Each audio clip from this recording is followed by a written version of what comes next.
안녕하세요, 여러분. 다음은 4번 모집 공고입니다.ខាងក្រោមនេះបាទគឺជាការជួនដំណឹងឬក៏ការផ្សព្វផ្សាយបាទម៉ូជីបជ្រើសរើសបាទជ្រើសរើសកន្លែងនេះគឺស្ដៅទៅលើជ្រើសរើសបុគ្គលិកណា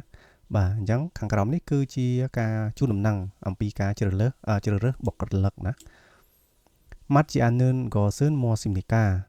អញ្ចឹងតើអ្វីដែលមិនត្រឹមត្រូវបាទអញ្ចឹងយើងមើល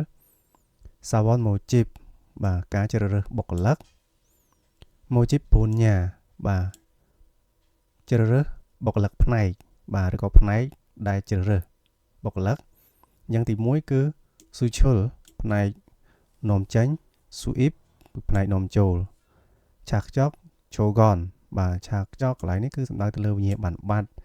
ជូហ្គនកន្លែងនេះសំដៅទៅលើលក្ខខណ្ឌដែលយើងបកប្រែវាទាំងអស់ទៅគឺលក្ខខណ្ឌណាបាទលក្ខខណ្ឌឬក៏អ្វីដែលយើងត្រូវមានលក្ខខណ្ឌដែលគេត្រូវជ្រើសរើសហ្នឹងទី1 한국어와 캄보디아어 가능한 분បាទខានឹងហាដាអាចបាទសំដៅទៅលទ្ធភាពកន្លែងហ្នឹងណាបាទអញ្ចឹងគឺអ្នកដែលចេះនិយាយភាសាខ្មែរហើយនឹងភាសាកូរ៉េណាបាទមូយ៉កបាទកន្លែងនេះគឺផ្នែកទីផ្សារឬក៏ពាណិជ្ជកម្ម Qualonten បាទ Qualon តាក់តងណា Qualonten ដែលតាក់តងខ្យងញ៉ុកបាទខ្យងញ៉ុកបាទខ្យងញ៉ុកតែយើងអានថាខ្យងញ៉ុកខ្យងញ៉ុកបាទគឺប្រវត្តិការងារឬក៏បទពិសោធន៍ការងារបាទអញ្ចឹងអ្នកដែលមានបទពិសោធន៍ការងារតាក់ទងទៅនឹងផ្នែកទីផ្សារ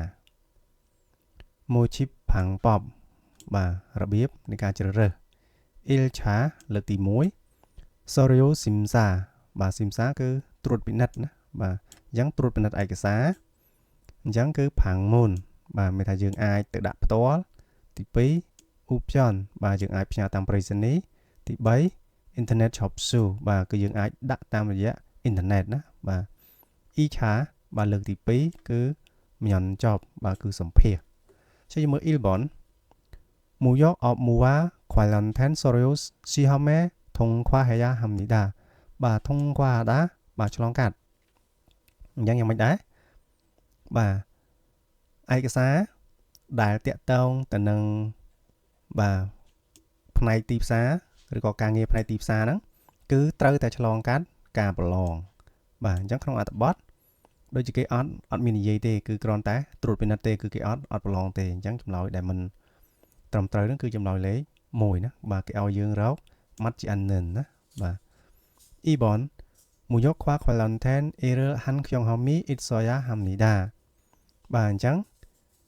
ត្រូវតែមានបាទបទពិសោធន៍ខ្ញុំហមត្រូវតែមានបទពិសោធន៍ការងារដែលតាក់ទងទៅនឹងផ្នែកទីផ្សារណាបាទអញ្ចឹងគឺត្រឹមត្រូវ3bon Iroxonen ជាប់ណែកណា Upjonero Poneto Temnida បាទ Iroxo ប្រវត្តិរូបណាបាទប្រវត្តិរូបសង្ខេបហ្នឹងជាប់បាទគឺយើងដាក់ផ្ទាល់ណាបាទ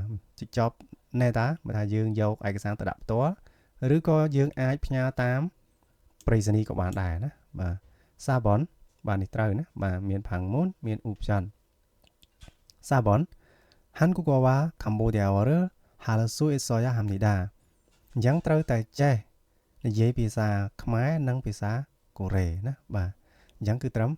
ត្រូវបាទគឺត្រូវចេះភាសាខ្មែរនិងភាសាកូរ៉េអញ្ចឹងចម្លើយដែលមិនត្រឹមត្រូវគឺចម្លើយលេខ1ណាម៉ាត់ជាអាននិន